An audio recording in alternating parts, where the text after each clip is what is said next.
Thank you. ఈరోజు మనం రక్షణ శాస్త్రం గురించి కొన్ని విషయాలు మనం నేర్చుకోబోతున్నాం. ఈరోజు యాక్చువల్లీ సంగీత్ గారు క్లాస్ తీసుకోవాలి. అయితే వారికి ఆరోగ్యం బాగోలేదు. So, I'm taking the class and next week sangeet గారు దాన్ని కంటిన్యూ చేస్తారు. సో, రక్షణ శాస్త్రాన్ని సొటీరియాలజీ అని అంటారు.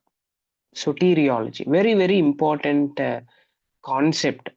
క్రిస్టియానిటీలో ఏదైనా మనం అందరం నేర్చుకోవాలి అనంటే రక్షణ శాస్త్రం ఖచ్చితంగా మనం తెలుసుకోవాలి. సో, పరిచయంగా ఈ రక్షణ శాస్త్రం యొక్క ఇంపార్టెన్స్, రక్షణ శాస్త్రం గురించి నేర్చుకోవడం అంత ఇంపార్టెంటా అని ఆలోచన చేస్తే అవును. చాలా ఇంపార్టెంట్. దాని యొక్క ప్రాధాన్యత చాలా ఔన్నత్యం కలిగినది. సో, ఏంటి అనంటే నంబర్ 1 మనుషులకు దేవుడిచ్చే రక్షణ వరం వారికి అత్యంత అవసరం అనేది నేర్పిస్తుంది. రక్షణ ఉంటే నిత్య జీవం. అదే లేకపోతే నిత్య నరకం అనేది నా రక్షణ శాస్త్రంలో మనం నేర్చుకోవచ్చు.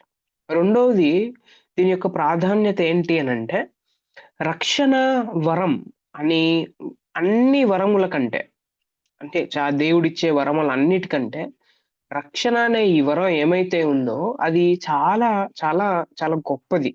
కొలువలేనిది అనేది మనం గుర్తుపెట్టుకోవాలి. దానికి సాటి అయిన వరం లేకపోతే సాటి అయింది ఏది కూడా లేదు అనేది మనం జ్ఞాపకం ఉంచుకోవాలి. రక్షణ చాలా విలువైంది. మూడో విధంగా మనం ఆలోచన చేస్తే బైబిల్ అంతటిలో ఈ రక్షణ శాస్త్రం లేకపోతే రక్షణ గురించి, ఈ అంశం గురించి మనం నేర్చుకోవాలనంటే ఇది చాలా గంభీరమైంది. చాలా డెప్త్ కలిగింది. క్రైస్తవ సిద్ధాంత సరళిలో ఇది పరాకాష్ట. చాలా ఎక్కువ నేర్చుకోవాల్సిన విషయం ఏంటి అనంటే రక్షణ గురించి మనం నేర్చుకోవాలి. నాలుగవది రక్షణ యొక్క ప్రాధాన్యత ఏంటి అనంటే ఈ అంశంలో భూత, వర్తమాన, భవిష్యత్ కాలములు అన్నీ కలిసి ఉంటాయన్నమాట దీంట్లో. భూతకాలం, వర్తమాన కాలం, భవిష్యత్ కాలం ఈ రక్షణ శాస్త్రం. ఐదవ ప్రాధాన్యత ఏంటి అనంటే ఇది పాత నిబంధన, కొత్త నిబంధన మూలాంశం అన్నమాట. ఫౌండేషన్. ఆరవది రక్షణ యొక్క ప్రాధాన్యత ఏంటి అనంటే ఇది సువార్తకు హార్ట్ లాంటిది. లేకపోతే హార్ట్ బీట్ లాంటిది సువార్తకి. గాస్పెల్‌కు. చివరిది ఇది త్రియేక దేవుని కార్యం రక్షణ అన్నది. రక్షింపబడడం లేకపోతే మానవుల్ని రక్షించడం. ఇది ఏమైతే ఉందో ఈ అంశం దేవుని యొక్క కార్యం ఇది. కాబట్టి మనం థియాలజీ ప్రాపర్‌లో అంటే పితృదేవ శాస్త్రంలో, క్రీస్తు శాస్త్రంలో, క్రిస్టాలజీలో, పరిశుద్ధ శాస్త్రంలో అంటే న్యూమటాలజీలో ఇది ముడిపడింది. ఓకే.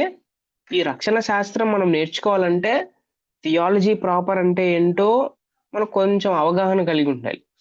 క్రిస్టాలజీ క్రీస్తు శాస్త్రం అంటే ఏంటో కొంచెం అవగాహన కలిగి ఉండాలి. పరిశుద్ధాత్మ శాస్త్రం అంటే ఏంటో మన అవగాహన కలిగి ఉంటే మనకు రక్షణ శాస్త్రం కొంచెం ఈజీగా, సులభంగా అర్థమయ్యే ఛాన్సెస్ ఉన్నాయి. ఎందుకనంటే ఈ రక్షణ శాస్త్రం అనేది ఈ 3 డాక్ట్రిన్స్‌తో ముడిపడిందన్నమాట. సో, అందుకని మనం రక్షణ శాస్త్రం ఖచ్చితంగా నేర్చుకోవాలి. రక్షణ శాస్త్రం యొక్క ప్రాధాన్యత 7 ప్రాధాన్యతలు మనం చెప్పుకున్నాం.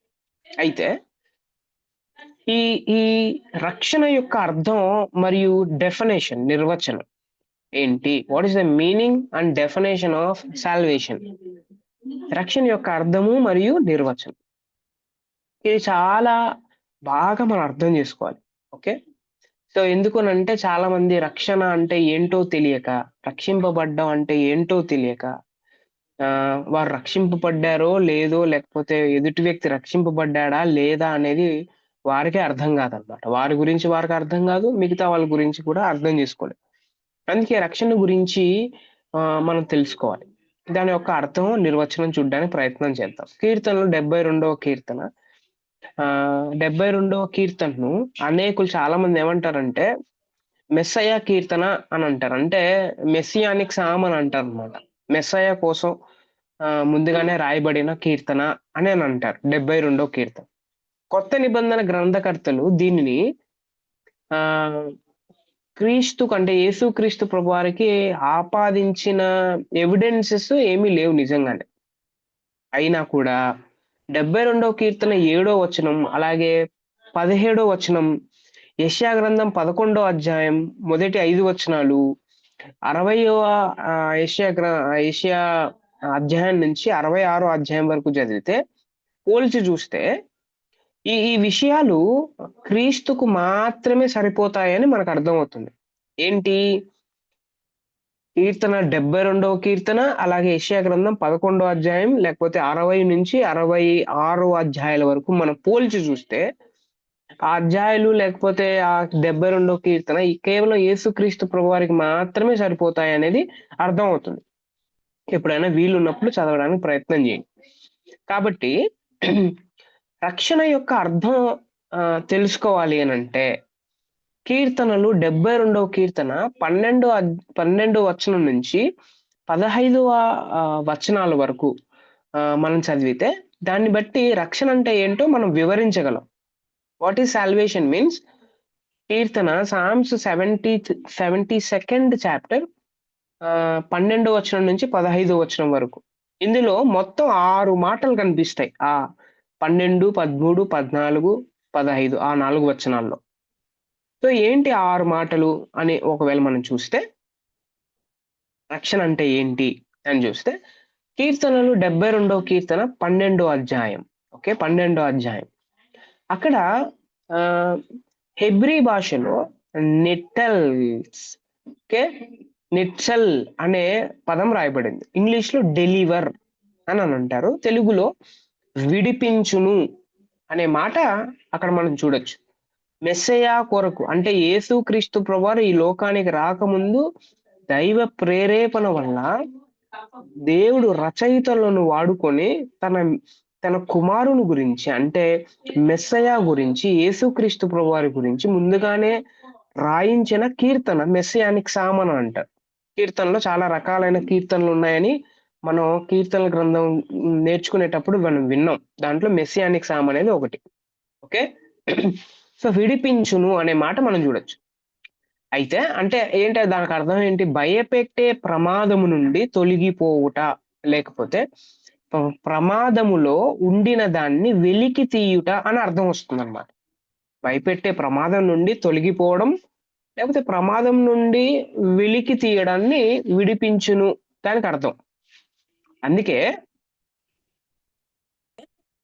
రక్షణ అన్నది నిజమైన విడుదల కార్యం.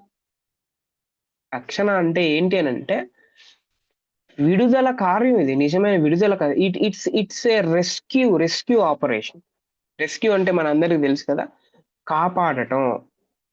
ఎవరినైనా బంధించింటే లేకపోతే కిడ్నాప్ చేసింటే ఎలాగైతే రెస్క్యూ చేస్తారో, ఓకే, అలాగా రెస్క్యూ చేయడం, ట్రూ రెస్క్యూ ఆపరేషన్ అని మనం చెప్పొచ్చు. దీనిని జరిగించడానికి అత్యవసర చర్యలు, ఎమర్జెన్సీ మెజర్స్, అత్యవసర చర్యలు అవసరమని గుర్తించాలి. ఒక వ్యక్తి సముద్రంలో ఈత రాకోకుండా ఉన్నప్పుడు మునిగిపోతుంటే అక్కడున్న గాడ్ ఏం చేస్తాడు అనంటే, అత్యవసర ఎమర్జెన్సీగా ఏం చేస్తాడు? ఆ వ్యక్తిని రెస్క్యూ చేస్తాడు, కాపాడడానికి ప్రయత్నం చేస్తాడు. ప్రమాదములో ఉండిన దాన్ని వెలికి తీయుట అనే అర్థాన్ని మనం చూసుకుంటున్నాం. Okay, emergency measures.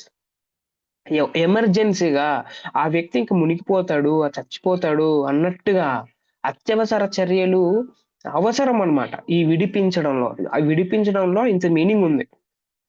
చాలా సార్లు ఈ దేవా నన్ను విడిపించావు అని ఇట్లాంటి పదాలు మనం వాడుతూ ఉంటాం.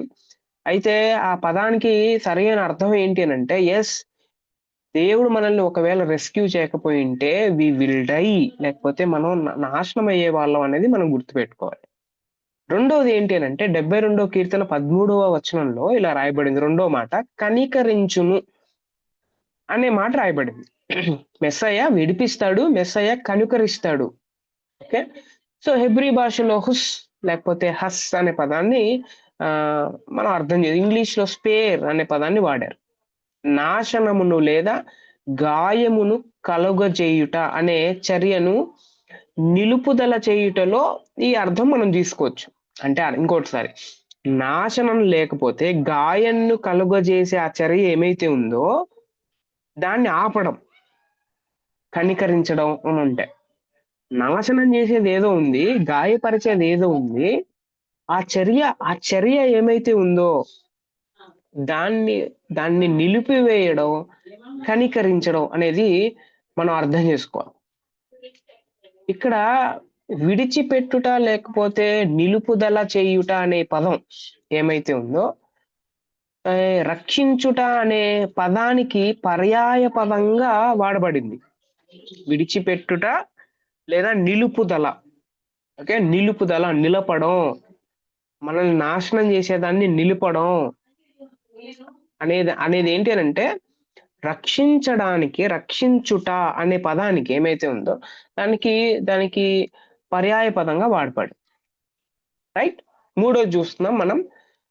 ఫస్ట్దేమో విడిపించుట, రెండోదేమో కనికరించుట, మూడోది విమోచించుట. విమోచించుట ఈ పదానికి హీబ్రూ భాషలో వాడబడిన పదం ఏంటి అని అంటే గాల్ అనే పదాన్ని వాడబడ్డ. ఇంగ్లీష్ లో రిడీమ్ అనే పదం మనం అర్థం రిడీమ్. దీనికి అర్థం ఏంటి అని అంటే సమీప బంధువుని, ఓకే, సమీప బంధువుని కార్యం జరిగించుట అని అర్థం. మీరు రూతు గ్రంథం 3వ అధ్యాయం 13వ వచనం, సంఖ్యాకాండం 5వ అధ్యాయం 8వ వచనం మీరు ఒకవేళ ఆ రెఫరెన్సెస్ చదివితే అక్కడ ఈ సమీప బంధువుని కార్యం జరిగించుట అనే రెఫరెన్సెస్ మీరు చూడొచ్చు. ఈ ప్రధాన అర్థం ఏంటి అని అంటే సమీప బంధువుని కార్యం. ఓకే, అతడు ఇంకా స్తోమత లేదు ఆ వ్యక్తికి, ఆ వ్యక్తిని కాపాడటం. అందుకే కింద 3 రెఫరెన్సెస్ ఇచ్చాను దాన్ని. ఏంటి అని అంటే ఆ సమీప బంధువు ఏమైతే ఉందో సమీప బంధువు చేయవలసిన కార్యం ఏంటి అని అంటే 3. ఓకే, బైబిల్లో ఉన్నట్టుగా ఏంటి ఆ 3? 1, నెంబర్ 1, పోగొట్టుకున్న కుటుంబ స్థిరాస్తిని తిరిగి కొనాలి. సమీప బంధువు ఎవరైతే ఉన్నారో పోగొట్టుకున్న స్థిరాస్తి ఏమైతే ఉందో, ఓకే, జనరేషన్స్ నుంచి వస్తున్న ఆస్తి ఏమైతే ఉందో అది అది అది తిరిగి కొనాలి. రూతు గ్రంథం 4వ అధ్యాయం 4వ వచనం ప్రకారం. రెండో కార్యం సమీప బంధువు చేయాల్సింది హత్య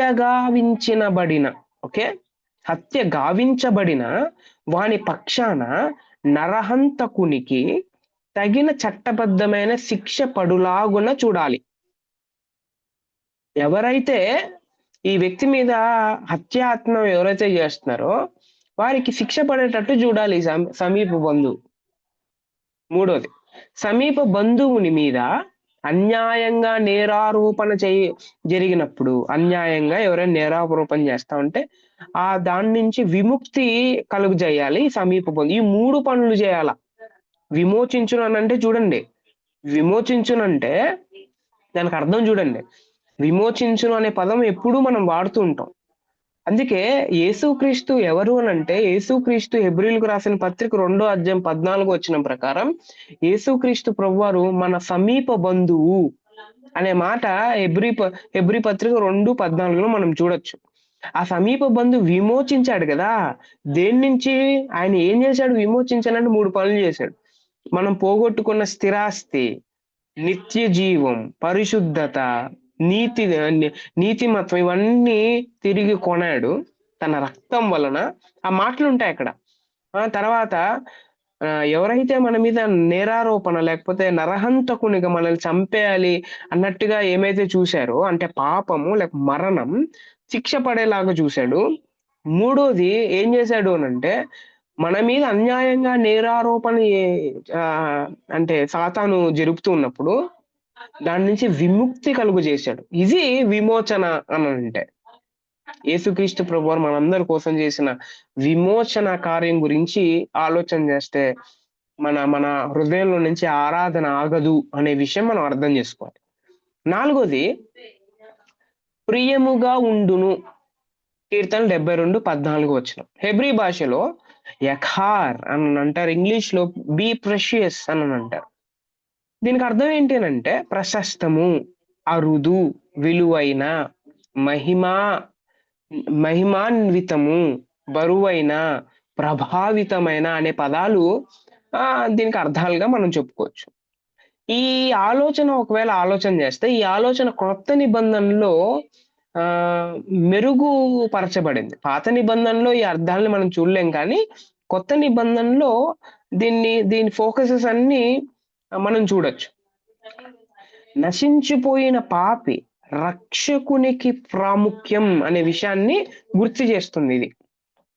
నశించిపోయిన నీవు నేను అంటే మనం పాపం చేసిన వాళ్ళు, వీరంటే రక్షకునికి చాలా ఇంపార్టెంట్ అనే విషయం గుర్తు చేస్తుంది. ప్రియముగా ఉండును అని అంటే అతడు అంటే ఈ పాపం చేసేవాళ్ళు, లేకపోతే దేవుడు నన్ను ప్రేమించాడు అని మనం ఎప్పుడు చెప్తుంటాం కదా, అసలు నా కోసం ఎందుకు ఈయన ఇంతగా చేయాలా అని ఒకవేళ ప్రశ్నలు వేస్తే, అవును నేనంటే లేకపోతే పాపం చేసే వాళ్ళంటే ఆయన చాలా ఇంపార్టెంట్, చాలా ప్రాముఖ్యం. అతడు ఒక చెత్తకుండి కాదు, ప్రభు ఆయన పట్ల ధ్యాస, శ్రద్ధ కలిగి ఉన్నాడు అనేది మనం గుర్తుపెట్టుకోవాలి. దేవుడు నన్ను ఎందుకు రక్షించాడు అనంటే, ఇదిగో ఆయన నా పట్ల ధ్యాస ఉంది, ఆయనకు నా పట్ల శ్రద్ధ వహించాడు, నన్ను రక్షించాడు. రోమిలకు రాసిన పత్రిక 5:6 నుంచి 8 వరకు మనం చదువుకోవచ్చు. రైట్, ప్రియముగా ఉండును. అందుకే మనం గుర్తుపెట్టుకోవాల్సింది ఒకటి ఉంది ఈరోజు, ఏంటి అనంటే యేసుక్రీస్తు ప్రభువారు నా మీద శ్రద్ధ వహించాడు, ధ్యాస ఉంచాడు, అందుకని రక్షింపబడ్డాడు. ఆయన దృష్టిలో నేను చాలా ప్రాముఖ్యం. మనుషుల దృష్టిలో మనం ప్రాముఖ్యం కాకపోవచ్చేమో, కానీ దేవుడి దృష్టిలో నేను ప్రాముఖ్యం కాబట్టే నేను రక్షింపబడ్డాను అనేది మనం గుర్తుపెట్టుకోవాలి. ఐఎమ్ నాట్ ఎ డస్ట్బిన్, నేను ఒక చెత్తకుండి కాదు. నేను విలువైన వ్యక్తిని అని గుర్తుపెట్టుకోవాలి. 5వది ఏంటి అనంటే చిరంజీవి అగును అనే మాట రాశారు 72 కీర్తన 15 హెబ్రీ భాషలో హయా అని అంటారు, ఇంగ్లీష్ లో లివ్ అని అంటారు. మునుపు మరణమున్న స్థానంలో నూతన జీవాన్ని దేవుడిచ్చి ఇంకో మాటలో చెప్పాలంటే దేవుడు ఇస్తాడు అనేది కొత్త నిబంధనలో రక్షణను గురించిన విషయంలో మనం చూస్తాం. అవును, మునుపు మరణంలో ఉన్న స్థానం అంటే మనం మరణం కావాలి. మరణం ఉన్న స్థానంలో దేవుడు ఏం చేశాడంటే జీవాన్ని రీప్లేస్ చేశాడు. అందుకే రక్షణ అంటే మీనింగ్ ఏంటి అని అంటే, మీరు ఒకవేళ యోహాన్ గారిని అడిగితే యోహాను 3వ అధ్యాయం, 5వ అధ్యాయం, 17వ అధ్యాయం ఈ రెఫరెన్సెస్ మీరు చదివితే రక్షణ అంటే ఏంటో కాదు, రక్షణ అంటే నిత్య జీవం అని అంటాడు అన్నమాట. రక్షణ అంటే నిత్య జీవం. కొత్త నిబంధనలో పదే రాయబడిన పదం ఒకటి ఉంది, ఏంటంటే రక్షణ అని అంటే నిత్య జీవం అని రాశాడు. రైట్. ఆరోది మనం చూడాలి, అదేంటంటే రక్షించును అనే పదం చూస్తాం. యేసయ్య రక్షిస్తాడు, రక్షించును. సో హెబ్రీ భాషలో యాషా అనే పదం వాడబడింది, ఇంగ్లీష్ లో సేవ్ అనే పదం వాడబడింది. బీదల ప్రాణములను రక్షించును. రైట్. సో ఇక్కడ ప్రాణములు అంటే ఓకే, ప్రాణములు అని అంటే మనం వెంటనే అనుకునేది ఏంటి అని అంటే, ప్రాణం అంటే మనకు ఉంటుంది కదా, అదే ప్రాణం. అంటే బీదోళ్ళు అంటే డబ్బు లేని వాళ్ళు, తక్కువగా ఏమీ లేకోకుండా ఉన్న వాళ్ళే బీద వాళ్ళు అని అనుకున్నాను అలాగా. ఓకే, సో ప్రాణములు అని అంటే అక్కడ మనుష్యులు అని అర్థం అనమాట. ప్రాణములు అని అంటే మనుష్యులు అని అర్థం, మానవులు అని అర్థం. పాపుల పక్షమున దేవుని పూర్ణ పనిని తెలియజేసే సమగ్ర పదం ఏమైతే ఉందో అది అది ఏంటి అనంటే అది రక్షణ అనేది మనం గుర్తుపెట్టుకోవాలి. ఆయన మానవులని రక్షిస్తాడు. ఎందుకు బీదలు అనే పదం వాడారిక్కడ? డబ్బు గురించి మాట్లాడుతున్నాడాయన? డబ్బు గురించి గాదది.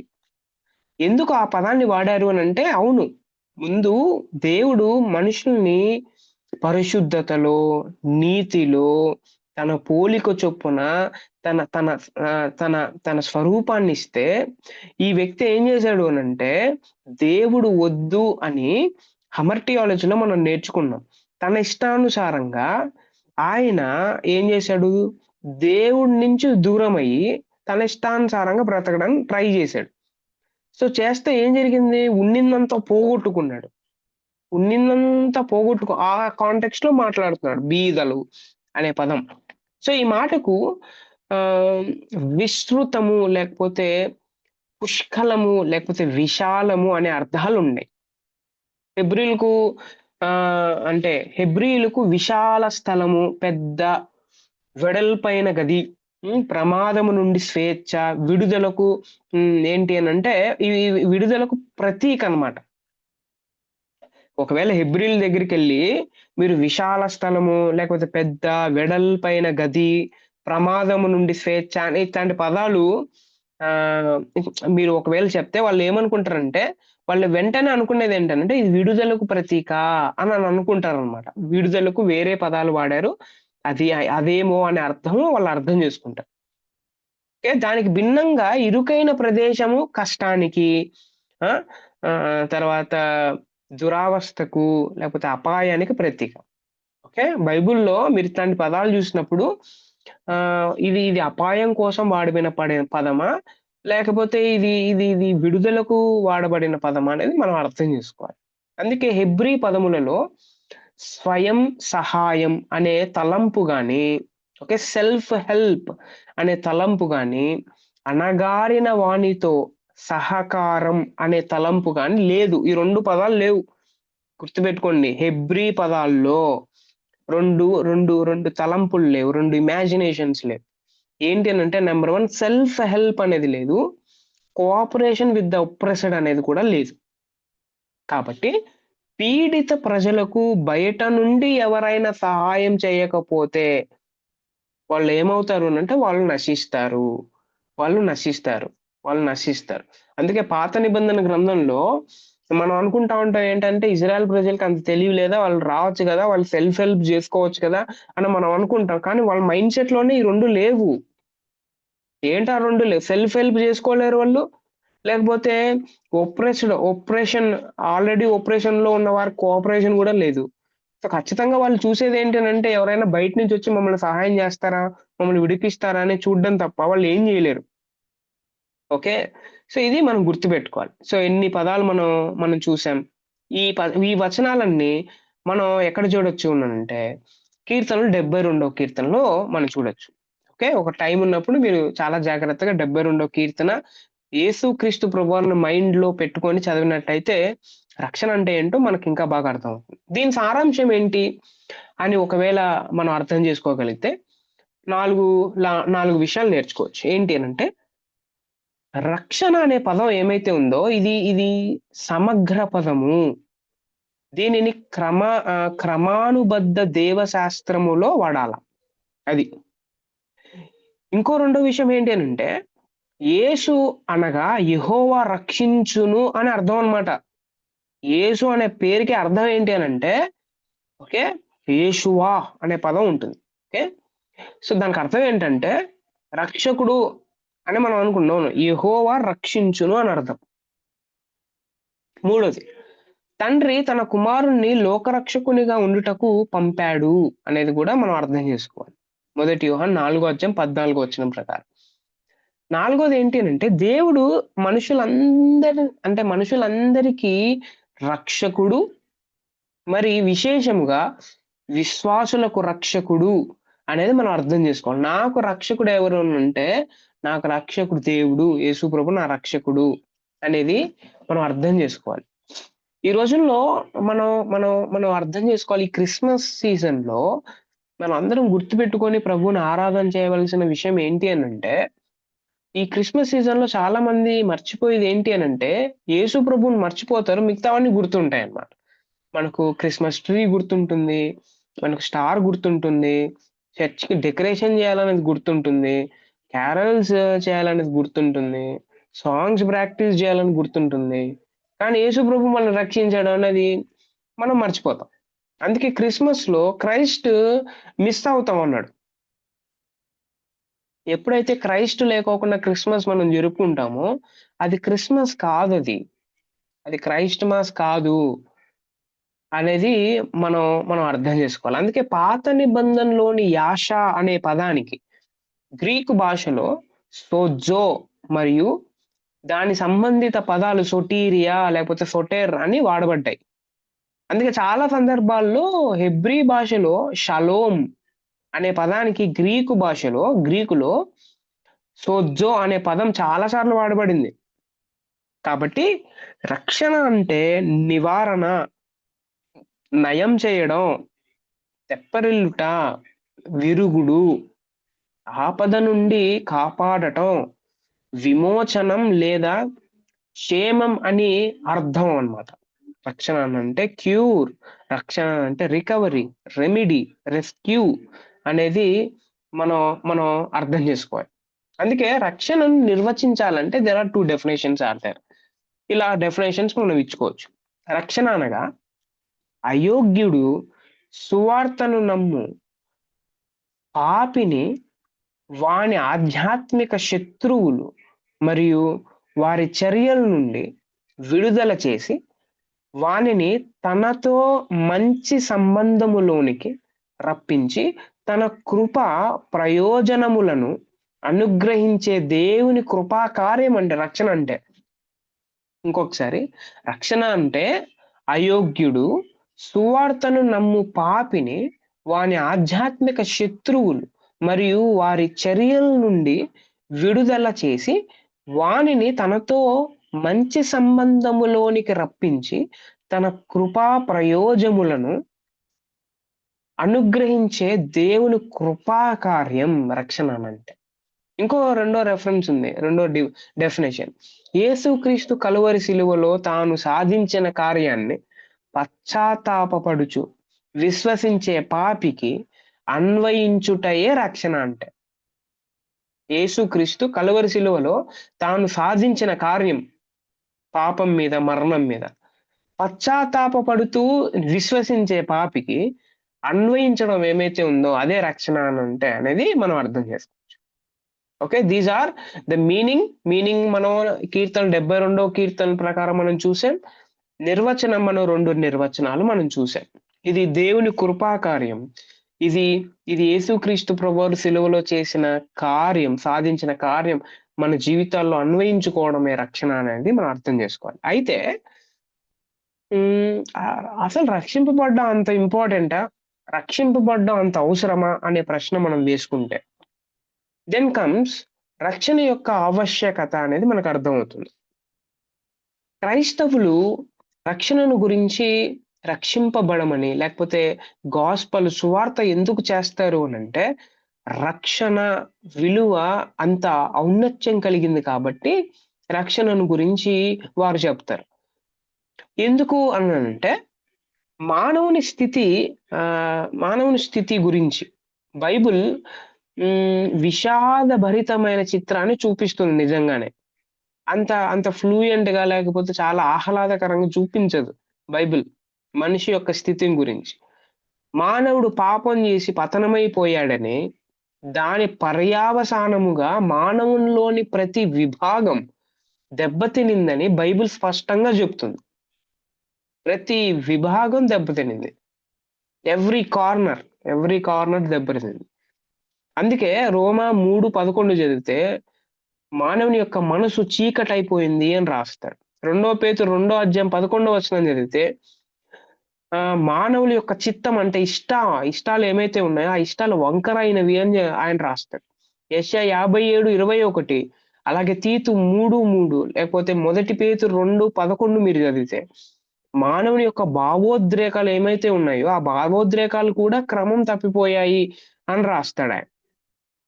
మీరు యాకోబు 4:1-2 లేకపోతే ఆదికాండం 3:8-10 వరకు చదివితే, అన్ని సంబంధాలు, రిలేషన్‌షిప్స్ ఏమైతే ఉన్నాయో, ఆ రిలేషన్‌షిప్స్ అన్నీ వక్రీకరించబడ్డాయని, ఒత్తిడికి గురైపోయాయి అని, లేకపోతే రిలేషన్‌షిప్స్ తెగిపోయాయని, దేవునితోనూ, ఇతరులతోనూ సంబంధాలు తెగిపోయాయని బైబిల్ చాలా స్పష్టంగా మనకు చెప్తుంది. కాబట్టి రక్షింపబడ్డం చాలా ఇంపార్టెంట్. రిలేషన్‌షిప్ సరింగా లేవు, మనసు సరిగ్గా లేదు, భావోద్రేకాలు సరిగ్గా లేవు, ఇష్టాలు సరిగ్గా లేవు.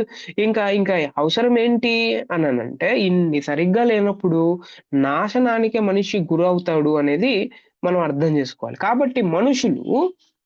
కాబట్టి దీన్ని బట్టి ఈ 4 విషయాలను బట్టి మనం అర్థం జేసుకోవాల్సింది ఏంటి అనంటే, మనుషులు నైతికంగా చెడిపోయారు. ఓకే. ఆధ్యాత్మికంగా అస్వస్థతకు గురైపోయారు. హ్మ్. తర్వాత బానిసలుగా మారిపోయారు. ఇంకా వీరికి తీర్పు ఏంటి అనంటే మరణమే వీరికి తీర్పనమాట. మరణం అనే తీర్పు కింద జీవిస్తున్నారీళ్ళు. అది మనం హమర్ థియాలజీలో భౌతిక మరణం, ఆధ్యాత్మిక మరణం, నిత్య మరణం మనం చూసాం. ఆ తీర్పు కింద మనుషులందరూ జీవిస్తున్నారు. దానికి గురవుతున్నారని మనం చూసాం. మానవునికి జన్మ పాపము మరియు జీవిత పాపం ఉందని రోమా 5:19 ఎఫెసీ 2:3 అలాగే రోమా 1:21-23 వరకు మనం చదివితే అర్థమవుతుంది. సో, ఈ మానవుడు పాపం చేయకోకుండా ఉండలేడు. పాపములు ఖచ్చితంగా చేస్తాడు అనేది దీనికి అర్థం అన్నమాట. ఇంకోటేంటి అనంటే మానవులందరూ తమను తాము రక్షించుకోలేని స్థితిలో ఉన్నారు. కాబట్టి వారికి ఖచ్చితంగా రక్షకుడు అవసరం. ఆయన రక్షిస్తే తప్ప వీరికి అంటే ఈ మానవులకు మరొక మార్గం లేదు. వీరంతకు వీరు తప్పించుకోలేరు. వీరి మనసు, వీరి భావోద్రేకాలు, వీరి ఇష్టాలు ఏమి అన్నీ వంకరైపోయాయి, వక్రీకరించబడ్డాయి, దెబ్బతిన్నాయి, బానిసలుగా అయిపోయారు కాబట్టి ఖచ్చితంగా వేరొక వ్యక్తి వచ్చి వీళ్ళని రక్షించాలి అనేది రక్షణ శాస్త్రం యొక్క సారాంశం. కాబట్టి రక్షణ యొక్క అంతిమ ఉద్దేశ్యం ఏంటి? What is the main purpose of salvation అనంటే, ఎఫెసీ 1:4-6 ఒకవేళ మనం చదవగలిగితే, ఎందుకు అనంటే, రక్షణ యొక్క అంతిమ ఉద్దేశ్యం తన కృప మహిమ కొరకు కీర్తి కలుగునట్లు అనేది అక్కడ ఎంఫసైజ్ చేస్తాడు పౌలు గారు. రక్షణ అంతిమ ఉద్దేశ్యం ఏంటి అనంటే, దేవుని యొక్క కృప మహిమ కొరకు కీర్తి కలగటానికి పాపులమైన ఎందుకు పనికిరాని అసలు దేవుడు అసలు రక్షించకూడదు వీళ్ళని. అయినా కూడా రక్షించాడు. ఎందుకనంటే దేవునికి కీర్తి కలగాలని ఈ పాపుల్ని రక్షించాడన్నమాట. రెండోది ఏంటి అనంటే తన మహాపరాక్రమమును ప్రసిద్ధి చేయుటకై ఆయన తన నామమును బట్టి వారిని రక్షించెను అనేది కీర్తనలు 106వ కీర్తన 8వ చరణంలో మనం చూడొచ్చు. తన పరాక్రమం ప్రసిద్ధి చేయడానికి తన నామమును బట్టి వారిని రక్షించాడు అనేది మనం చూడొచ్చు. దేవుడు ప్రాథమికంగా తన నామ ఘనత కొరకు కట్టుబడి ఉన్నాడు. ఓకే. కట్టుబడి ఉన్నాడు. ఓకే. సో, అందుకే ఇజ్రాయేలు ప్రజలు ఘోర పరిస్థితుల్ని వాళ్ళు చూసాడు. చలించిపోయాడు. వారి మెడ మీద ఉండి కాడిని విరిచి వారికి విడుదల ఇవ్వాలని నిర్గమకాండంలో దేవుడు అనుకున్నాడు ఇజ్రాయెల్ ప్రజల్ని చూసి. ఐగుప్తు ప్రజలు పెట్టిన క్రూర బాధలకు వారిని ఏం చేశాడు మనందరికి తెలిసి శిక్షించాడు కూడా. అయినా దేవుడు ఇశ్రాయేలును విమోచించుటలోను అంతిమ ఉద్దేశం, అల్టిమేట్ కన్సర్న్ తన నామ ఘనత అనేది మనం అర్థం చేసుకోవాలి. అందుకే దేవుడు నన్ను ఎందుకు రక్షించాడు అనే ప్రశ్న నేను వేసుకుంటే, ఎందుకు రక్షించాడు నన్ను అంటే, తన నామ ఘనత కొరకు నన్ను రక్షించాడు. ఆయన కీర్తి కలుగునట్లు నన్ను రక్షించాడు అనేది నా ఆరాధనలో బయటికి రావాలి. రావాలి. ఇందుకోసం చాలా రెఫరెన్సెస్ బైబిల్‌లో మనం చాలా రెఫరెన్సెస్ యెషయా గ్రంథంలో, ఎహెజ్కేలు గ్రంథంలో, మొదటి యోహానులో చాలా రెఫరెన్సెస్ మనం చూడొచ్చు అనమాట. దేవుడు తన నామ ఘనత కొరకు మహిమ కలుగులాగున కీర్తి కలగడానికి నన్ను రక్షించాడు అనేది మనం అర్థం చేసుకోవాలి. ఎవరికి? ఆయనకు కీర్తి కలగాలని. యాహ్! మీరు ఎఫెసీ 1 ఒకవేళ మనం చదవగలిగితే రక్షణలో దేవుని మహిమయే ప్రధానం. That is most important. రక్షణలో ఇంపార్టెంట్ ఏంటి అనంటే దేవుని మహిమ. ఏంటి దేవుని మహిమ? ఇందులో మనం 3 విషయాలు చూడొచ్చు. ఎఫెసీ 1 అక్కడ తండ్రి ఎన్నిక చేయుట, కుమారుడు విమోచించుట, పరిశుద్ధాత్మ ముద్రించుట అనే విషయాన్ని మనం చూడొచ్చు. ఆ ఎఫెసీ గ్రంథంలో election by father, redemption by son and sealing by the holy spirit. ఈ 3 విషయాలు దేవుని మహిమను గుర్తు చేస్తుంది. అవును, నేను రక్షింపబడ్డాను అనంటే కారణం ఏంటంటే దేవుడు నన్ను ఎన్నుకున్నాడు. యేసుక్రీస్తు ప్రభువు నన్ను విమోచించాడు. పరిశుద్ధాత్మ దేవుడు నన్ను ముద్రించాడు. నేను ఎవరికి సంబంధించిన వాడిని అనంటే నేను దేవునికి సంబంధించిన వాడిని ఇప్పుడు. నిత్య జీవానికి సంబంధించిన వాడిని ఇప్పుడు. మరణానికి కాదు అనేది మనం గుర్తుపెట్టుకోవాలి. అందుకే దేవుడు మానవుణ్ణి రక్షించుట అనంటే ఈ పై విషయాన్ని జరిగించుట ఎందుకోసం అనంటే మనం అదే ఎఫెసీ 1 మీరు చదివితే తన కృపా మహిమకు కీర్తి కలుగునట్లు తన మహిమకు కీర్తి కలుగజేయవలనని దేవుని మహిమ కొరకు కీర్తి కలుగుటకై అనే పదాలు దానికి లింకు వర్డ్స్ గా ఉంటాయన్నమాట. తన కృప మహిమ కొరకు మహిమకు కీర్తి కలుగునట్లు తండ్రి నన్ను ఎన్నిక చేశాడు. తన మహిమకు కీర్తి కలుగజేయవలనని కుమారుడు నన్ను విమోచించాడు. దేవుని మహిమ కొరకు కీర్తి కలుగుటకై పరిశుద్ధాత్మ దేవుడు నన్ను ముద్రించాడు అనేది మనం అర్థం చేసుకోవాలి. Yes, we are sealed. మనం విమోచింపబడ్డాం. దేవుడు మనల్ని ఎన్నుకున్నాడు అనేది మనం ఎప్పుడూ మర్చిపోకూడదు అనేది మనం అర్థం చేసుకోవాలి. యా, అందరికీ నా వాయిస్ వినపడుతుంది కదా? క్లారిటీగా, ఇంతవరకు క్లారిటీగా ఉందా? Shall we move forward? Anybody can respond. Yes, yeah. Enough. ఇప్పుడు ఈ రక్షణ శాస్త్రం ఇప్పుడు వరకు మనం ఏం చూసాం? రక్షణ నెసెసిటీ ఆఫ్ ద సాల్వేషన్ చూసాం. రక్షణ యొక్క అవసరత. ఇంకోటి ఏంటంటే మీనింగ్ ఆఫ్ సాల్వేషన్ చూసాం, అండ్ డెఫినేషన్ ఆఫ్ సాల్వేషన్ చూసాం, అండ్ రక్షణ యొక్క ప్రాధాన్యం ఏంటి, ఇంపార్టెన్స్ ఏంటి ఏంటంటే దేవుని మహిమ కోసం, దేవునికి కీర్తి కలగడానికి మనల్ని ఆయన రక్షించాడు అనేది చూసాం. ఇప్పుడు అసలు రక్షణ గురించి ఇంకా కొన్ని విషయాలు మనం చూడడానికి ప్రయత్నం చేద్దాం. ఈ రక్షణ అనే ఈ శాస్త్రంలో ఈ కాన్సెప్ట్ లో మనం కొన్ని సబ్ పాయింట్స్ మనం చూడాలి. అదేంటి అంటే, ఒకటి సమకూర్పు, ప్రొవిజన్ అనేది మనం చూడాలి. ప్రొవిజన్ ఏంటి? ప్రొవిజన్ అంటే ఏంటి? రైట్. మన దేవుడు ఇప్పుడు మనం 3 విషయాలు విన్నాం. ఎఫెసీయులకు 1 ప్రకారం తండ్రి అయిన దేవుడు మనల్ని ఎన్నుకున్నాడు. ఎలక్షన్ బై ఫాదర్ అని మనం చూసాం. ఇది ఏంటి అనంటే ఇది దేవుని యొక్క ప్రణాళిక. ఇది దేవుడు నన్ను ఎన్నుకున్నాడు అనంటే ఆయన ప్రణాళికలో నేనున్నాను అని అర్థం. ఆయన ప్రణాళికలో మనుషులందరూ ఉన్నారు. అందరినీ దేవుడు ఎన్నుకున్నాడు. కానీ జరిగిన విషయం ఏంటో తెలుసా? మనం ఒప్పుకున్నాం, మిగతా వాళ్ళు ఒప్పుకోలేదు. దేవుడు మనిషి యొక్క ఇండిపెండెన్స్ కి వ్యతిరేకంగా ఆయన ఏం చేయడు. అందరిని ఎన్నుకోవాలనే ఆయన ఆశ అయితే కొంతమంది పశ్చాత్తాపపడి ఆయన తట్టు తిరిగితే కొంతమంది తిరగలేక అక్కడే ఉండిపోయారనమాట. అదే అక్కడ ప్రాబ్లం వచ్చింది. రెండోది, కుమారుడు మనల్ని విమోచించాడు అనేది మనం చూసాం. ఇది ఏంటి అనంటే దేవుడు ప్రణాళిక చేస్తే, దేవుడు ఒక ప్లాన్ వేస్తే కుమారుడు అయిన దేవుడు ఏం చేశాడు అనంటే దాన్ని నెరవేర్చాడు. ఎలాగా అనంటే 4 పాయింట్ల ద్వారా నెరవేర్చాడు ఆయన. నెంబర్ 1, మన పాపానికి బదులు ఆయన ప్రత్యామ్నాయం చేశాడు, సబ్స్టిట్యూషన్ చేశాడు. రెండోది, విమోచించాడు. విమోచనం అంటే ఇప్పుడు మనం చూసాం, మామూలుగా విమోచనం అంటే ఒక వర్డ్ లో మీనింగ్ కాదు. అది విమోచనం అంటే 3 విషయాలు మనం చూసాం, రైట్? సో రిడెంప్షన్ చేశాడు. మూడోది, ఏం చేశాడు? అటోన్మెంట్, ప్రాయశ్చిత్తం చేశాడు, లేకపోతే శాంతికరం చేశాడు, ప్రాయశ్చిత్తం చేశాడు, ప్రాణత్యాగం చేసేసాడు. నాలుగోది ఏం చేశాడు అంటే రీకన్సిలియేషన్, సయోధ్యత చేశాడు. అని అంటే పడిపోయిన వాళ్ళని మళ్ళీ అదే స్థితికి, అదే పరిస్థితికి తేవడం, రీకన్సిలేషన్ అన్నమాట. కుమారుడైన దేవుడు ఈ 4 విషయాలని ఆయన నెరవేర్పు చేశాడు. తండ్రి అయిన దేవుడు ప్రణాళిక చేస్తే కుమారుడైన దేవుడు దాన్ని నెరవేర్చాడు 4 విధాలుగా. మూడోది ఏంటి అని అంటే పరిశుద్ధాత్మ దేవుడు అన్వయింపు, రక్షణ అన్వయింపు పరిశుద్ధాత్మ దేవుడు చేసేది. ఎలా అని అంటే గ్రేస్, సాధారణ కృప చూపించడం. తర్వాత సమర్థవంతమైన కృప చూపించడం. ఎన్ని కృపలు ఉన్నాయి చూడండి.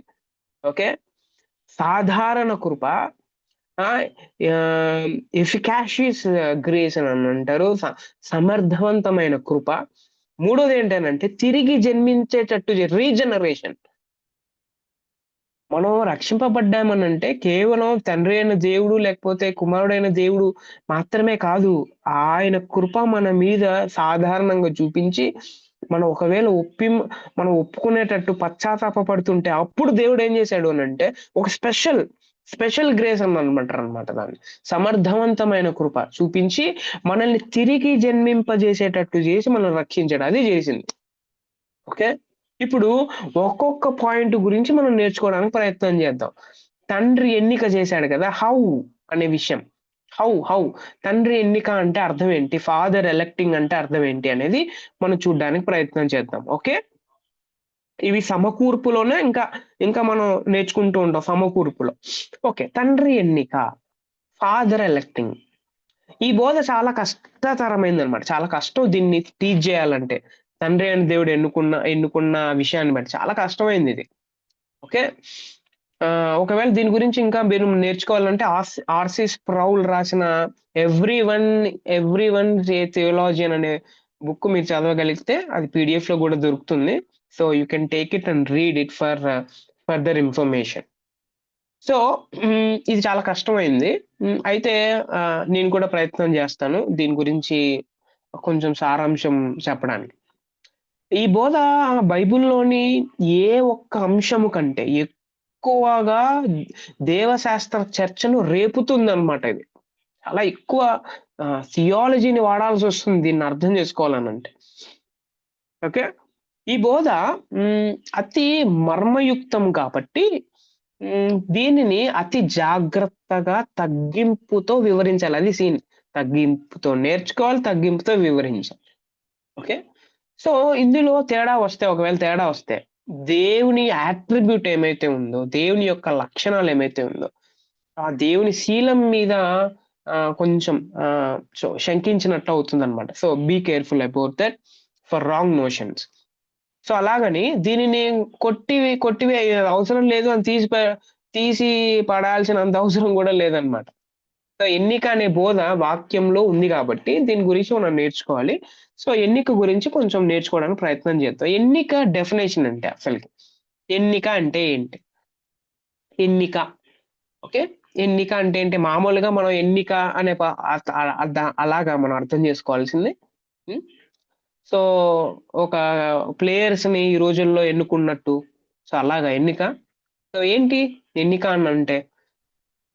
అంటే దేవుడు తన సార్వభౌమ దయా సంకల్పమును బట్టి వారిలోని మంచితనాన్ని ముందుగానే చూడక, ఓకే, కొందరు మనుషులు రక్షణ పొందుటకు భూమి పునాదులు వేయబడక పూర్వమే ప్రేమలో ఏర్పరచుకునే ప్రక్రియనే దైవ ఎన్నిక అంటారు. అది ఇంకొకసారి చదువుతున్నా చాలా జాగ్రత్తగా.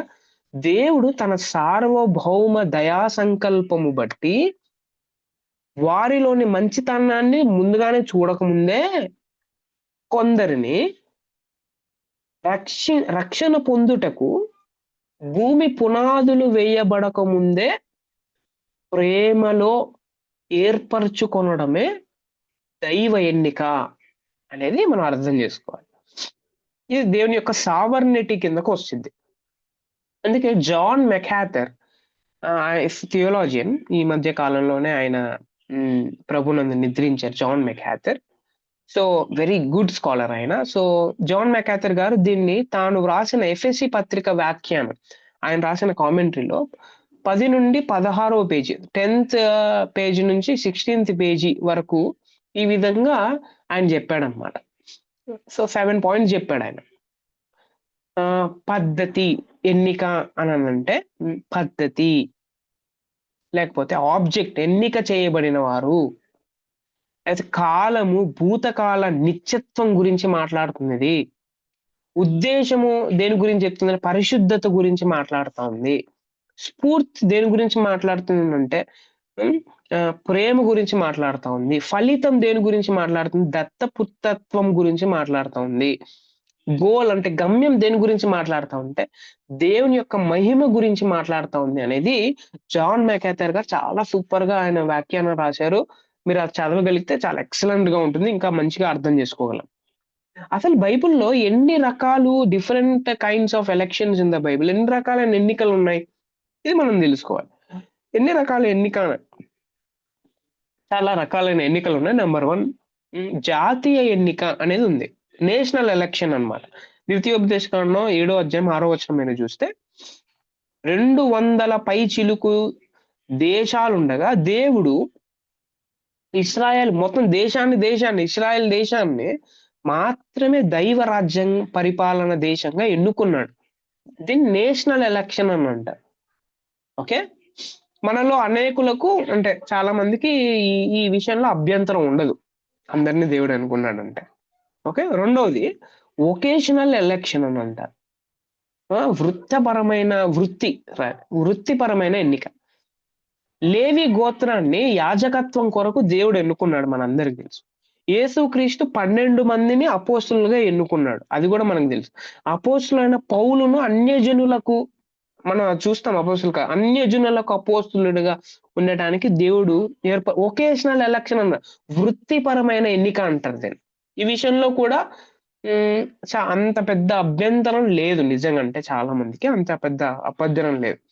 అయితే మూడోది ఒకటి ఉంది, అదేంటి అని అంటే సాల్వేషనల్ ఎలక్షన్, రక్షణపరమైన ఎన్నిక. దేవుడు కొందరిని రక్షణ కొరకు భూమి పునాదులు వేయబడక మునుపే ప్రేమలో ఏర్పరచుకొనెను అనే మాట మనం చూడొచ్చు. అయితే మనకు వచ్చిన సమస్య అంతా ఇక్కడే ఉంటుంది. అదేంటంటే ఇది బైబిల్ బోధ అని చెప్పడానికి రుజువులు చాలా ఉన్నాయి. ఓకే, ఇప్పుడు మనం చూసే ఎన్నిక అంటే దేవుడు తన సార్వభౌమ అధికారంలో మనుషుల యొక్క మంచిని చూడక మునుపే దేవుడు ఏం చేశాడు అంటే కొంతమందిని ఎన్నుకున్నాడు అనేది మనం చూడాలి. అంటే మిగతా వాళ్ళని ఎన్నుకోలేదా? అలా కాదనమాట. దేవుడు తన సార్వభౌమ అధికారం ఉందో తన మనుషుల యొక్క మంచితనాన్ని చూడక ముందే ఎన్నుకున్నాడు అనేది అర్థం. దీనికి రుజువులు ఏంటి అని అంటే చాలా రెఫరెన్సెస్ నేను ఇచ్చాను. మత్తయి సువార్త, లూకా సువార్త, రోమా పత్రిక, కొలొస్సీయులకు రాసిన పత్రిక, 1 తెస్సలోనికలు, తీతు, 1 పేతురు, ప్రకటన, ఇవన్నీ మీరు చూస్తే దేవుడు కొందరిని రక్షణ కొరకు ఏర్పాటు చేసుకున్నాడు అని చెప్పే సాధారణమైన వాక్యాలు. దేవుడు తానే వారిని ఎన్నుకున్నాడు, దేవుడు వీరిని భూమి పునాదులు వేయక ముందే ఎన్నుకున్నాడు, దేవుడు ఖచ్చితమైన వ్యక్తులను ఎన్నుకున్నాడు. ఇట్లాంటి రెఫరెన్సెస్ సాధారణంగా మనం చూడొచ్చు. ఇలా చాలా వచనాలు ఉన్నాయి, ఈ వచనాలే కాదు. ఓకే, సో అయితే ఎన్నిక అనేది మనం గుర్తుపెట్టుకోవాలి. అదేంటి అని అంటే ఎన్నిక అనేది రక్షణ కాదు, ఎన్నికయే రక్షణ కాదు, రక్షణ కొరకు ఎన్నిక. ఓకే, రక్షణ కొరకు ఎన్నిక. అయితే దేవుడు చాలా మందిని ఎన్నుకున్నాడు, అందులో నీవు నేను మనం అందరం కూడా ఉన్నాం, మన పితరులు కూడా ఉన్నారు అనేది ఒక పాయింట్ మనం ఆలోచన చేసి ప్రభువుకు మనం స్తుతులు చెల్లించాలి. ఓకే, ఇంకోటి ఏంటి అని అంటే ఎన్నిక దేవుని సార్వభౌమ అధికార కృపపై ఆధారపడింది. ఇది దేవుని యొక్క సావర్నిటీ మీద ఆధారపడింది. ఇది ప్రభువా వాళ్ళని ఎందుకోలేదు అని క్వశ్చన్ అడగడానికి కాదు, ఇది ఆయన సావర్నిటీ కిందకు వచ్చింది. ఇది it defines about his sovereignty. ఆయన అనుకున్నాడు. ఓకే. అంతే అంతే తప్ప వాళ్ళని ఎందుకు ఎన్నుకోలేదు అని క్వెషన్ అడగటానికి కాదు అనేది మనం గుర్తుపెట్టుకోవాలి. ఇలా ఎన్నో వచనాలు దేవుడు మానవుల్లో కొందరిని రక్షణ కొరకు ఏర్పాటు చేసుకున్నాడని స్పష్టంగా మనం చెప్పుకోవచ్చు. అయితే వీటిని సంఘ చరిత్రలో అంటే చర్చ్ హిస్టరీలో 2 విధాలుగా ప్రధానంగా ప్రజలు అర్థం చేసుకున్నారు. ఈ ఎన్నిక గురించి ఏమైతే ఉందో హిస్టరీ ఆఫ్ క్రిస్టియానిటీలో 2 విధాలుగా వాళ్ళు అర్థం చేసుకున్నారు. ఏంటి ఆ 2 విధాలు అనేది ఒకవేళ మనం చూసినట్టయితే అన్‌కండీషనల్ ఎలక్షన్ అని కొంతమంది అన్నారనమాట. ఓకే.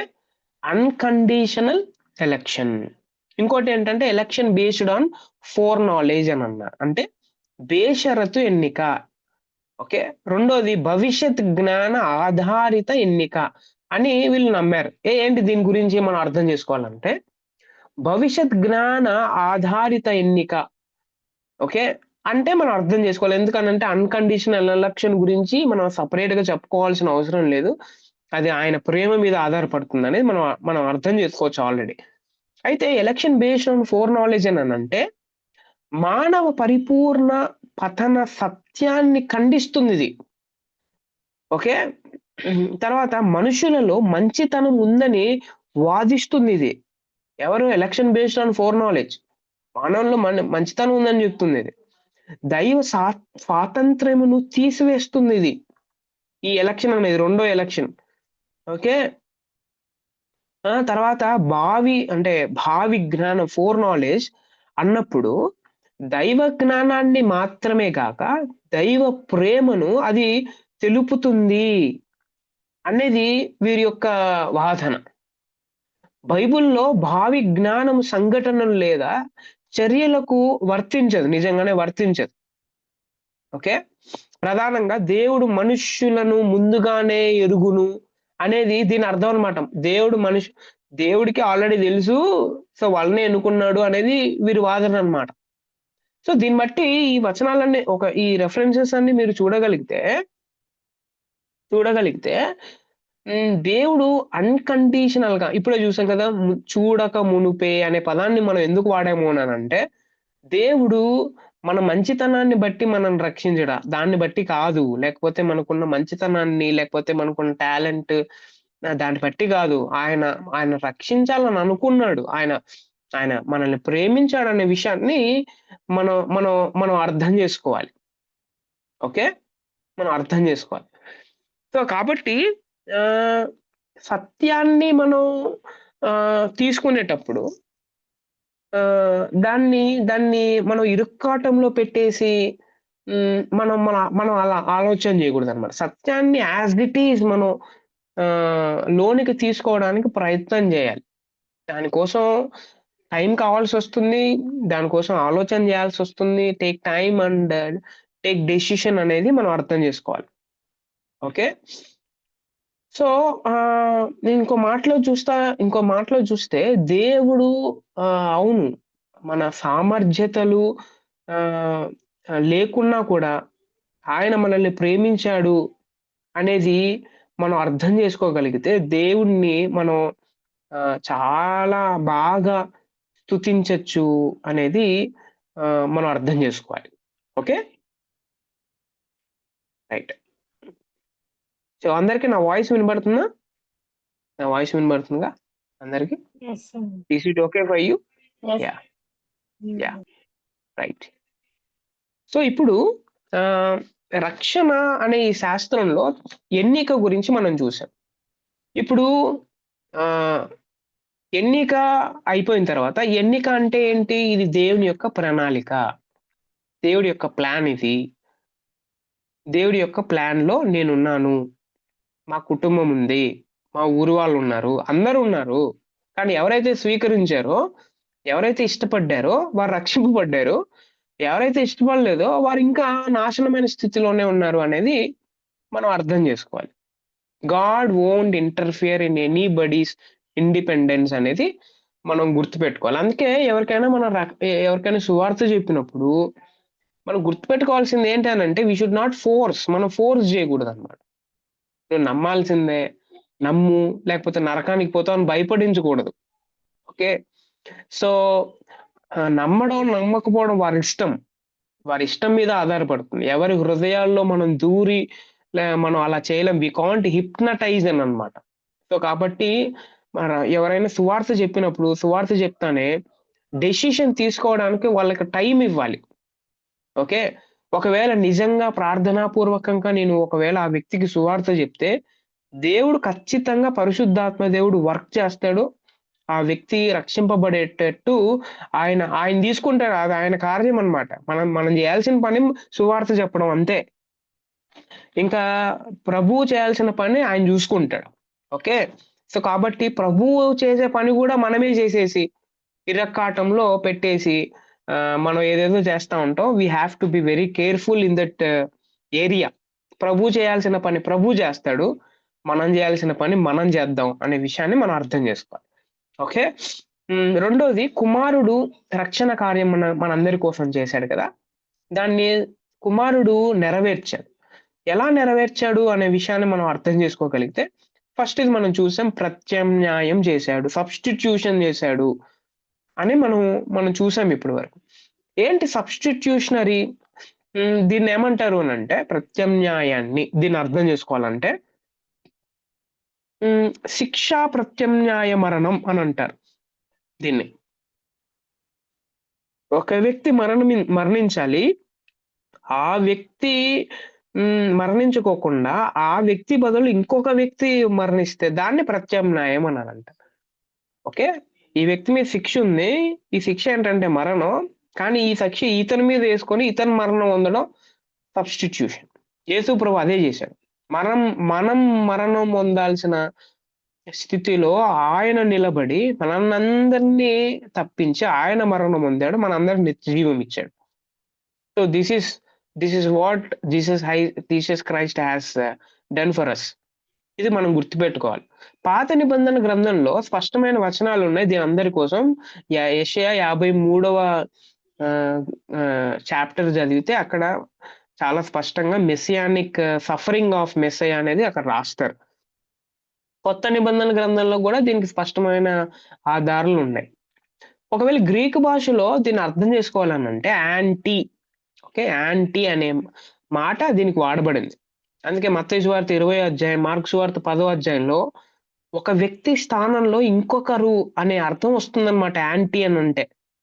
ఓకే. మనందరూ యాంటీడోస్ అని అంటా ఉంటారు కదా! ఎప్పుడైనా. అంటే దానికి బదులు అది పని చేయకోకుండా ఇది పని చేస్తుంది. అలాగా యేసు ప్రభు మనందరి కోసం ఆయన ప్రత్యామ్నాయం చేశాడు. ఇంకొక పదం గూడా వాడబడింది దీనికి. అదేంటంటే హైపర్ లేకపోతే హ్యూపర్ అనే పదం వాడబడింది. సో, హ్యూపర్ అనే పదం పౌలు వ్రాసిన 8 పత్రికల్లో ఈ పదాన్ని మనం చూడొచ్చు. క్రీస్తు ప్రత్యామ్నాయ ప్రాయశ్చిత్త మరణం గురించి తెలియజెప్పే పదాలు పౌలు గారు ఎక్కువ వాడతారు ఈ పదాన్ని. హ్యూపర్ అనే పదాన్ని, లేకపోతే హైపర్ అనే పదాన్ని. హ్మ్. ఆహ్, పౌలు మాత్రమే కాదు. ఈ పదం ఈ హైపర్ అనే పదాన్ని హ్మ్. ఇంకా చాలా మంది అంటే యోహాన్ గారు, లూకా గారు, లేకపోతే పేతురు గారు కూడా ఈ ఈ పదాన్ని వాడారు. వాళ్ళు గూడా వాడారు. రైట్. ఇంకొక పదం గూడా ఉంది సబ్‌స్టిట్యూషన్‌కి అదేంటంటే లేకపోతే డియా అనే పదం గూడా ఉంది. ఓకే. ఇంకోటేంటి డియా అనే పదం గూడా ఉంది. ఈ ఈ ఈ ఎవిడెన్సెస్ అన్నీ మనం చూస్తూ ఉన్నప్పుడు యేసుక్రీస్తు ప్రభు విశ్వాసుల స్థానంలో వారి బదులు మనిషిగా వారి కొరకు తానే శిక్షను అనుభవించి చనిపోయాడు అనేది చాలా స్పష్టమవుతుంది. క్రీస్తు ప్రత్యామ్నాయ మరణం ద్వారా దేవుని నీతి ఆజ్ఞలు అంటే రైచియస్ డిమాండ్స్ ఏమైతే ఉన్నాయో నెరవేర్చబడ్డాయి అని తెలియజేస్తాయి ఇవన్నీ. పాప సమస్యను మానవుని కొరకు యేసుక్రీస్తు పరిష్కరించాడు. ఇంకెవరు పరిష్కరించలేదు.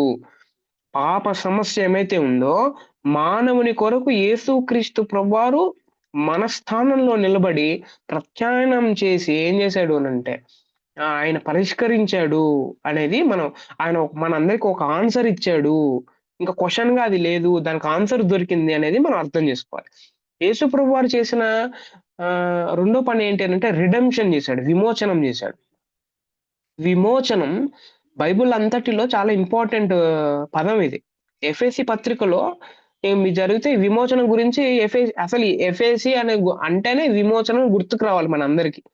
ఎందుకనంటే విమోచనం గురించి పౌలు గారు చాలా స్పష్టంగా రాస్తాడక్కడ. గ్రీక్ భాషలో అఘోరా, అఘోరా అనే పదం వాడబడింది. అఘోరాజో అనే పదం వాడబడింది ఇంకో మాటలో చెప్పాలంటే. అంటే దీనికి అర్థం ఏంటనంటే సంతలో కొనడం. సంత తెలుసు కదా సంత. ఎందుకంటే ఆ రోజుల్లో సంతలు అన్నీ వేసేసి ఏమైతే ఐటెమ్స్ కావాలో అవన్నీ కొనుక్కునేవాళ్ళనమాట సంతలో నుంచి. అందుకే అట్లాంటి పదాలు వాడారనమాట. ఓకే. సో సంతలో కొనడం అని అర్థం వస్తుంది. పూర్వకాలంలో ప్రాచీన రోమా, ఓకే, ప్రాచీన రోమా. సో ఆ రాజ్యంలో 60 లక్షల మంది, 60 lakhs మంది బానిసలు ఉండేవాళ్ళు. బానిసలు ఆ రోజుల్లో. వారిని ఆ బానిసలను అమ్ముకునేవాళ్ళు. ఓకే. వారిని అమ్ముట లేకపోతే కొనుట ఆ రోజుల్లో అది వ్యాపారం అన్నమాట. ఓకే. ఈ తలంపు ఏమైతే ఉందో ఈ తలంపు బైబిల్ గ్రంథకర్తలు ఒక విశ్వాసికి అన్వయించి విశ్వాసి పాప సంతలో కొనబడి పాప దాస్యం నుండి విడుదల పొందాడు. యేసుప్రభు ఏం చేశాడు అనంటే పాప సంతలో, పాపం అనే ఈ సంతలో ఉన్నప్పుడు దేవుడు మనల్ని కొనుక్కున్నాడు. ఏమిచ్చానంటే తన రక్తం ఇచ్చి అనేది మనం అక్కడ చూడొచ్చు. ఎందుకనంటే సీ ద కాంటెక్స్ట్ మీరు చూస్తూ ఆలోచన చేస్తే ఓహో దీనికి అర్థం ఇదా అనేది మన అందరికి అర్థం అవుతుంది. అందుకే విశ్వాసి స్వేచ్ఛ కొరకు, పాపము నుండి విడుదల కొరకు చెల్లించిన మూల్యం ఏంటి అనంటే యేసుక్రీస్తు మరణం. దేవుడు మనందరికీ మనల్ని కొనడానికి ఆయన ఇచ్చినది ఏంటి అనంటే ఆయన మరణించి మనల్ని కొనుక్కున్నాడు. ఇది మనం అర్థం చేసుకోవాలి. అందుకే విశ్వాసి ఇప్పుడు పాపానికి బానిస గాదు. ఎందుకంటే ఆయన కొనుక్కున్నాడుగా. ఇప్పుడు మనం ఎవరికి బానిసలం అనంటే ఎవరికి ఇంకో మాటలో చెప్పాలంటే మనం ఎవరి కింద మన యజమాని ఎవరంటే క్రీస్తే మన యజమాని. ఆయన మనల్ని కొన్నాడు. Not for oppression. ఆ రోజుల్లో ఒక వ్యక్తిని కొన్నాడు అనంటే ఆ వ్యక్తి హింసిస్తాడన్నమాట ఆ వ్యక్తి. ఓకే. సో ఆ యజమాని హింసించడానికి లేకపోతే పని చేపించుకోవడానికి కొనుక్కునేవాళ్ళు. అయితే యేసు ప్రభు మనల్ని కొనింది పని చేపించుకోవడానికి గాదు. యేసుక్రీస్తు ప్రభువారు మనల్ని కొనింది మన మీద డామినెన్స్ చూపించడానికి కాదు. యేసుక్రీస్తు ప్రభువారు మనల్ని కొనింది ఆయన దగ్గర ఒక అంటే దాన్నేమంటారు చెప్పులు మోసే వ్యక్తిగా ఉండడానికి గాదు. ఆయన పక్కన కూర్చోవడానికి. ఆయన ఆయన ఆయన కుడి పార్శ్వంలో కూర్చోవడానికి, ఆయన ఫ్రెండ్‌గా ఉండడానికి, మనకు ఇండిపెండెన్స్ ఇవ్వడానికి ఆయన మనల్ని ఎన్నుకున్నాడు అనేది మనం అర్థం చేసుకోవాలి. వాట్ ఏ గ్రేట్ ఫ్రెండ్ ఆయన అనేది మనం అర్థం చేసుకోవాలి. అందుకే గ్రీకులో ఎక్స్ అగారోజో అనే పదం ఉందన్నమాట. దీనికి మరొక మాట ఉంది. అదేంటి అనంటే యేసు మనలను పాప సంతలో వెల చెల్లించి కొని అందులో నుండి ఎక్స్ అంటే అందులో నుండి మనలను పూర్తిగా బయటికి తెచ్చాడు. ఇంకొకసారి ఎవరు మనల్ని మనం తీసుకోవడానికి లేదన్నమాట. అసలు మన బానిసలకు సంబంధించిన వ్యక్తులం కాదు మనం. మనం రాజులం అన్నమాట ఇప్పుడు. మనం ఎవరంటే మనం రాజులం. మన బానిసలం గాదు. అందులో నుంచి పూర్తిగా బయటికి తెచ్చాడు. మనల్ని ఎవరు కొనడానికి లేదు. మనల్ని అమ్మడానికి ఎవరు లేదన్నమాట. వి ఆర్ ఫ్రీ అనేది మనం అర్థం చేసుకోవాలి. మూల్యం చెల్లించుట చేత విడుదల పొందుకొనుట అనేది దీని అర్థం అన్నమాట. అందుకే చాలా రెఫరెన్సెస్ ఉన్నాయి దీనికి. అదేంటంటే పాపపు దాస్యం నుండి విమోచించాడు, మనల్ని ఇట్లాంటి మాటలు ఎందుకు విమోచించాడు అని ఇంత ఎంఫసైజ్ చేస్తున్నారు బైబిల్‌లో ఉన్న రచయితలునంటే అవును. సంతలో ఉన్న వాళ్ళం, పాప సంతలో. క్రీస్తు వచ్చి ఆయన ఒక వెలుగులాగొచ్చి మనల్ని ఏం చేశాడు అనంటే మనల్ని కొని ఇంకా బాబు నువ్వు ఎవరు నిన్ను కొనడానికి లేదు. అసలు నేను కూడా నీ మీద డామినెన్స్ చూపించను. You are very free now అని మనల్ని కొనేసాడు. మూల్యం చెల్లించి తన మరణం ద్వారా. అందుకు ఆరాధన చేయాలి ఆయన్ని మనం. మూడోది ఏంటి అనంటే యేసు ప్రభు చేసింది ఏంటంటే ప్రాయశ్చిత్తం చేశాడు. రోమా 3 తర్వాత 1 యోహాను 4 అధ్యాయం మీరు చదివితే గ్రీక్ భాషలో ఈ ప్రాయశ్చిత్తానికి వాడబడిన పదం ఏంటి అనంటే హిలాస్మోస్ అనే పదం వాడారు.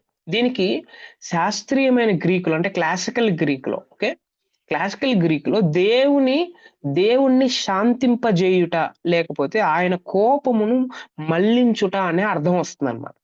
ఓకే. దీనికి భిన్నంగా ఒక ఒక ఒక సారి అంటే ఒక్కసారి కూడా వ్రాయబడలేదు. దీనికి భిన్నంగా ఒక్కసారి కూడా వ్రాయబడలేదు. ఫర్ ఎగ్జాంపుల్ పాత నిబంధనలో దైవ ఉగ్రతను గురించి 580 టైమ్స్ వ్రాయబడింది. 580 టైమ్స్. పాత నిబంధన ప్రకారం పాపం ఎక్కడ ఉంటుందో అక్కడ దేవుని ఉగ్రత ఉంటుంది. ఓకే. ఈ ఉగ్రత ఏంటి అని అంటే తండ్రి అయిన దేవుని ఉగ్రత. దేవుని ఉగ్రత కొత్త నిబంధనలో కూడా పాత నిబంధనకి దానికి సంబంధించింది, కొత్త నిబంధనకు సంబంధం లేదు అనడానికి లేదు. కొత్త నిబంధనలో కూడా ఇది చాలా ఇంపార్టెంట్. దేవుడు పరిశుద్ధుడు, నీతిమంతుడు, న్యాయవంతుడు కాబట్టి దీని గురించి ఆయన ఉగ్రతం చూపించడంలో మనం కొత్తగా ఆలోచన చేయాల్సింది అంత అవసరం లేదు. అయితే మానవుడు పాపి. మానవుడు దేవుణ్ణి గణహీనపరుస్తూ ఆయన కంటే ఎక్కువ వస్తువులను ప్రేమించి ప్రధాన స్థానం ఇస్తా ఉన్నాడు. ఆయనను ప్రేమించడం లేదు. అదేం చిన్న విషయం కాదు.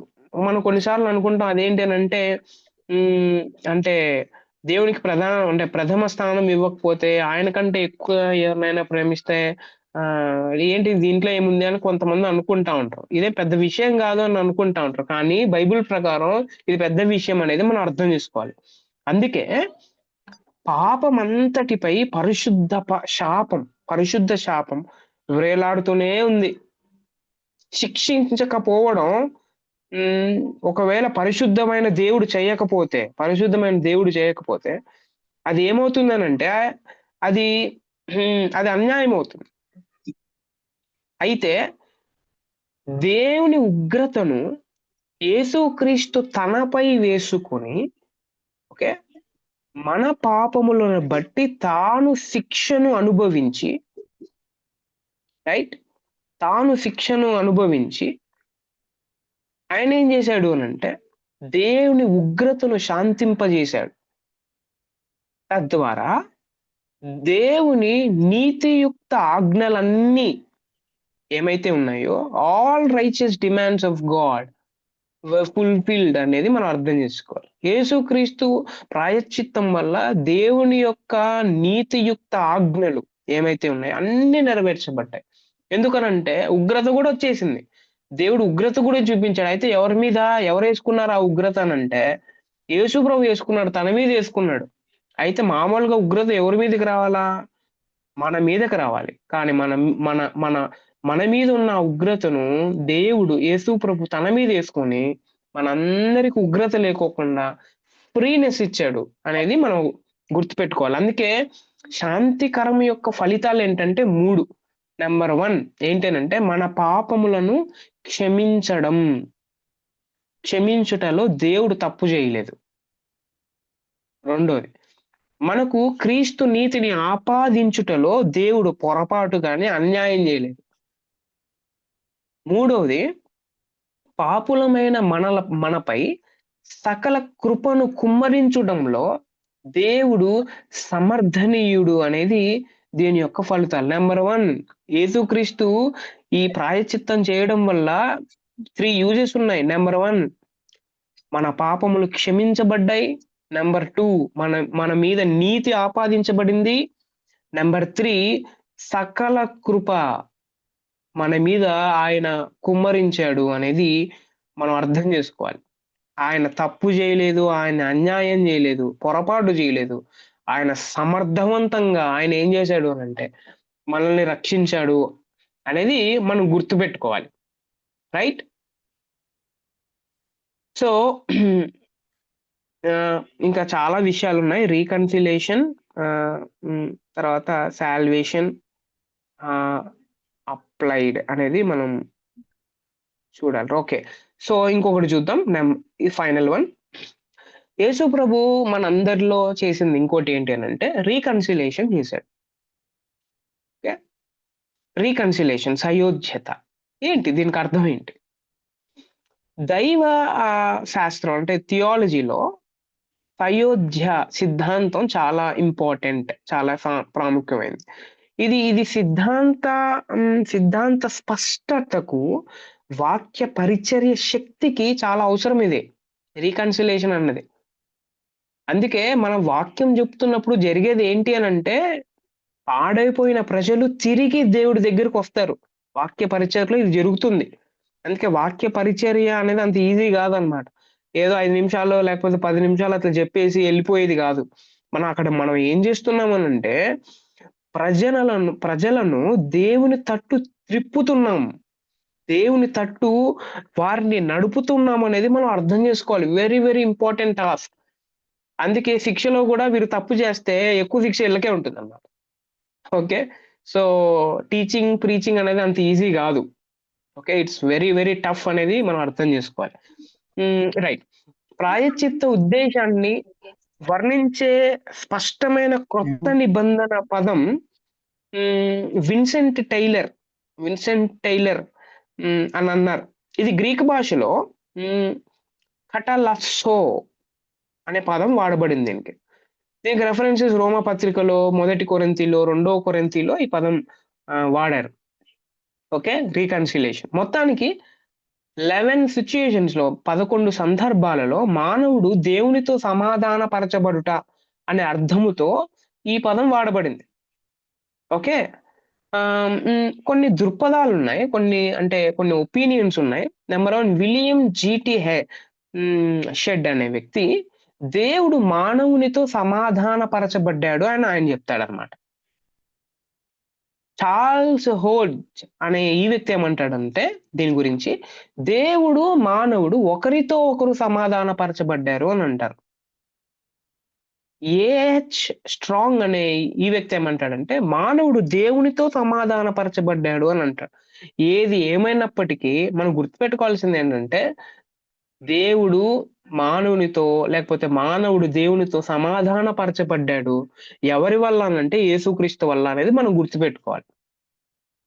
దీనికి ప్రధాన లేఖన భాగంలో ఇప్పుడు ఇచ్చాను. మొదటి కొరింథీ 5వ అధ్యాయం 17వ వచనం నుంచి, రోమా 5వ అధ్యాయం 6, 11 నుంచి, ఎఫెసీ 2వ అధ్యాయం 16, కొలస్సీ 1వ అధ్యాయము.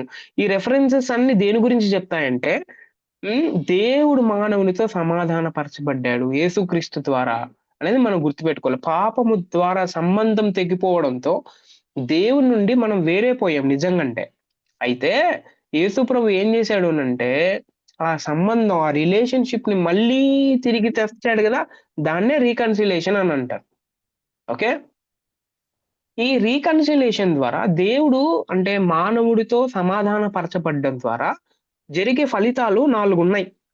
ఓకే. కొంతమంది అనుకుంటా ఉంటారు, దేవునితో అంత రిలేషన్‌షిప్ అవసరమా? అంత అవసరమా? అని ఒకవేళ క్వెషన్ యేసుకుంటే దానికి రిజల్ట్స్, దానివల్ల వచ్చే 4 ఫలితాలు ఏంటి అనంటే, ఫస్ట్ నంబర్ 1 దేవునితో సమాధానం దొరుకుతుంది. రెండోది దేవుని యొద్దకు ప్రవేశం దొరుకుతుంది. మూడోది దేవుని పిల్లలుగా దత్తత జరిగిద్ది. ఓకే. నాలుగోది విశ్వవ్యాప్త సంయోధ్య జరుగుతుంది. అంటే మొత్తం యూనివర్సల్‌గా రీకన్సిలియేషన్ జరుగుతుంది.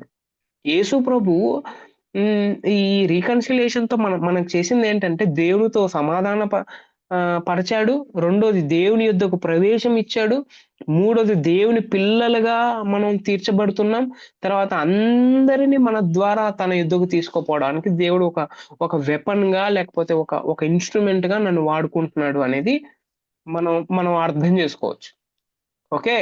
సో, కాబట్టి యేసు ప్రభు మనందరి ఎడల చేసిన ఈ గొప్ప కార్యం ఏమైతే ఉందో, ఈ గొప్ప కార్యం చాలా ఇంపార్టెంట్ అనేది మనం అర్థం చేసుకోవాలి.